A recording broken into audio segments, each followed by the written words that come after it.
Hello అండి అందరికీ.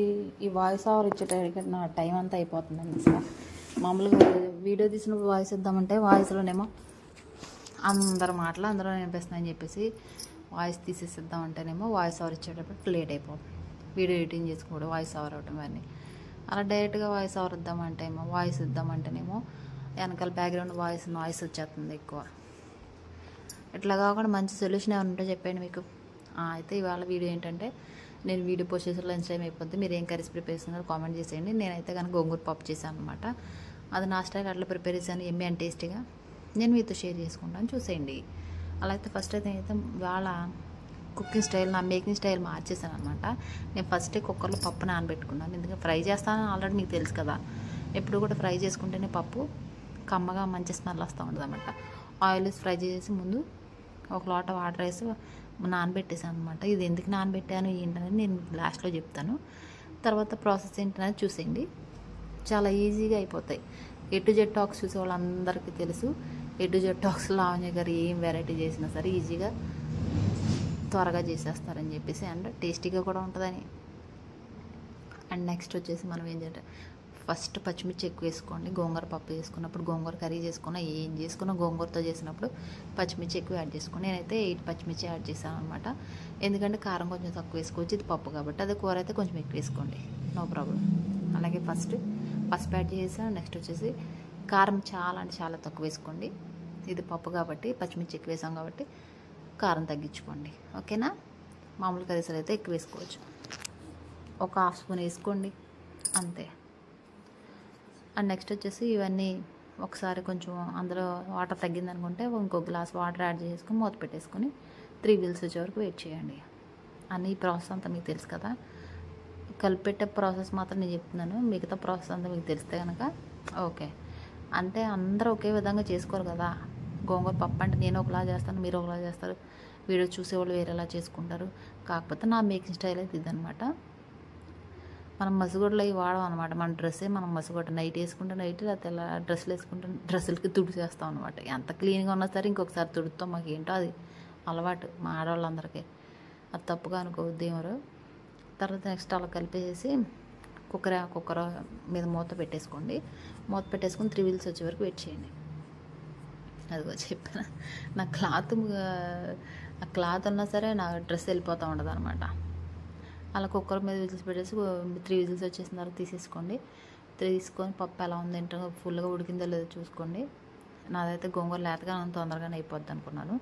పప్పు ఉడికిందో లేదో ఇంకా చూస్తాను. అండ్ నెక్స్ట్ వచ్చి ఇందులో వాటర్ ఉంటుంది కదా. ఫస్ట్ ఏం చేస్తారంటే ఆ వాటర్ని ముందు సపరేట్గా ఒక గిన్నెలోకి తీసుకోండి. ఎందుకులా చెప్తున్నానంటే, ఆ వాటర్ తీసుకోకపోతే కనుక ఆ వాటర్ మనకి పప్పు రుబ్బేటప్పుడు మీద పడిపోయి చేతులు అవి కాలిపోతూ ఉంటాయి అన్నమాట. అందుకని ముందు సపరేట్గా వాటర్ అనేది పక్క తీసుకోవాలి. నేను చూపిస్తాను చూడండి, ఆ విధంగా పక్కకు తీసుకొని ఉప్పు వేసుకొని అప్పుడు మెదుపుకుంటే పప్పు బాగుంటుంది అనమాట. పప్పు గుర్తు మెదుపుకోవాలి కాబట్టి ఎలాగో ఫస్ట్ అలా చేసుకోవాలి. నాకు ఈ కెమెరా సెట్టింగ్ వల్ల అక్కడ ఇక్కడ అటు తిప్పుతూ ఉంటాను అనమాట.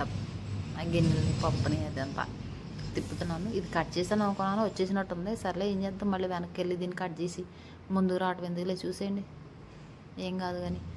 అండ్ నెక్స్ట్ వచ్చేసి ఆ పప్పులో ఉన్న వాటర్ మాత్రం సపరేట్ గిన్నెలోకి తీసేసుకొని దాన్ని సరిపడా ఉప్పు వేసుకొని రుబ్బేసుకొని పక్కన పెట్టేసుకోవాలి. ఆ వాటర్ అయిపోతే కానీ ఖచ్చితంగా చేతులు మాత్రం కాలిపోతాయి అనమాట. అలాగే మొహం మీద కూడా చింతే మొహం కూడా కాలిపోద్ది. అందుకే ముందు ఆ వాటర్ తీసి పక్కన పెట్టుకోవాలి. నేనైతే ఇలాగే చేస్తాను, మీరు ఎలా చేస్తారో నాకు కామెంట్ చేయండి, ఓకేనా. ఆ వాటర్ తీసేసిన తర్వాత నేను పప్పు గుత్తో ఉప్పు వేసుకొని సరిపడా ఉప్పు ఎంత కావాలంటే అంత ఉప్పు వేసుకొని మీరు పప్పు గుత్తో దాన్ని రుబ్బేసుకొని శుభ్రంగా తాలింపు వేసుకోవడమే. చాలా ఈజీ ప్రాసెస్ ఇది. కాకపోతే ఏంటంటే వంట చేయమని 4-5 గంటలు చేస్తారు కొంతమంది వంటగదిలో కూర్చొని. మనం అలా కాదనమాట, 10 మినిట్స్లో చేసేస్తాము ఏదైనా సరే. తెలుసు కదా నా టైమింగ్స్ మీకు. నేను వంట స్టార్ట్ చేశానంటే ముందు రైస్ కడిగి పెట్టిన తర్వాత ఇంట్లో ఏదైనా పనులు చేసుకొని తర్వాత కర్రీ కూడా ప్రిపేర్ చేస్తానని చెప్పి ఎట్ అ టైంలో 1 అవర్లో నాకు ఇంటి పని అంతా అయిపోద్ది అనమాట. అట్లా ప్లాన్ చేసుకుంటాను. ప్లాన్ చేసుకునే విధానం వల్ల కూడా ఉంటాయి కొన్ని.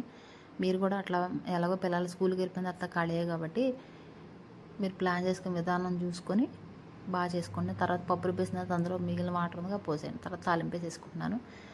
ఆయిల్ బాగా కాగిన తర్వాత జీలకర్ర అండ్ ఆవాలు, మెంతులు మాత్రం మస్ట్ అండ్ షుడ్గా వేసుకోండి.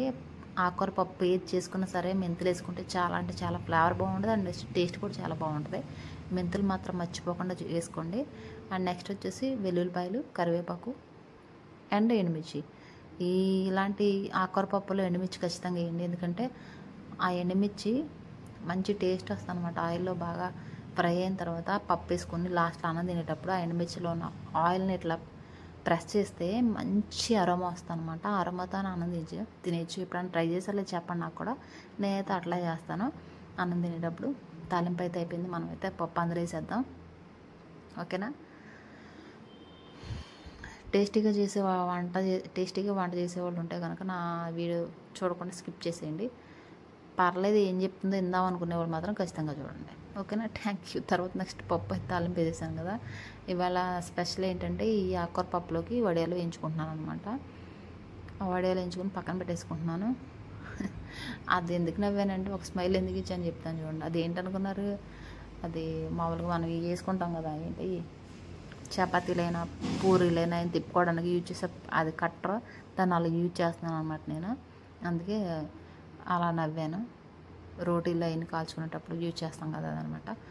అండ్ నెక్స్ట్ వచ్చి నేను ఫస్ట్ అన్నం పెట్టేసుకొని వాటర్ తెచ్చుకోవడం మర్చిపోయి వెళ్ళి వాటర్ తెచ్చుకున్నాను. తర్వాత మళ్ళీ నెయ్యి డబ్బాలో స్పూన్ చూస్తే నెయ్యి డబ్బాలో స్పూన్ లేదు. అబ్బా అనుకొని అన్నం దగ్గర కూర్చున్నప్పుడు అన్నిసార్లు లేగాలంటే అంత పెయిన్గా ఉంటుందంటే అంత పెయిన్గా ఉంటుంది.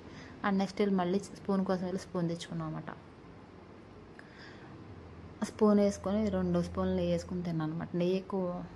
నెయ్యి వాడటం వల్ల వెయిట్కి సంబంధించిన ఏ ప్రాబ్లం లేదని చెప్పి అన్నారని చెప్పి నెయ్యి వేసుకుంటున్నాను నేను. పర్వాలేదు, తినొచ్చంట. వెయిట్ గెయిన్ అవ్వడానికి ఏం ప్రాబ్లం ఉండదని అంటారని. అండ్ నెక్స్ట్ వచ్చేసి ముందైతే ఆవకాయ పచ్చడితో తింటేనే బాగుంటుంది. నెయ్యి విత్ ఆవకాయ పచ్చడి అండ్ వైట్ రైస్, ఈ కాంబినేషన్ సపరేట్. అండ్ నెక్స్ట్ పప్పు ఆవకాయ సపరేట్ అనమాట. ఫస్ట్ ఆవకాయ వేసేసుకొని నెయ్యి వేసుకొని ముందు అన్నం 2 ముద్దలు తిన్న తర్వాత వాహా అనిపించింది అనమాట. సూపర్ అనిపించింది. చాలా రోజులు ఏం తినేసారి కొత్తగానే పచ్చడి కొత్తగానే ఉంటుంది కాబట్టి కొంచెం ఫ్లేవర్ బాగుంటుంది. పచ్చడి మాగే కొద్దిగా టేస్ట్ డిఫరెన్స్ వస్తుంది అనమాట. అందుకనే ఫస్ట్లోనే ఆవకాయ పచ్చడి నెయ్యి వేసుకుని తింటే కమ్మగా ఉంటుంది అనమాట. అండ్ నెక్స్ట్ పప్పు కూడా వేసుకుని ఎలా ఉంది ఏంటి చూసేద్దాం. ఫస్ట్ అయితే 2 ముద్దలు తిన్నాను. అది నేను మీకు చెప్తాను అన్నాను కదా ఫస్ట్ అసలు పప్పు ఎందుకు నానబెట్టుకున్నాను అని.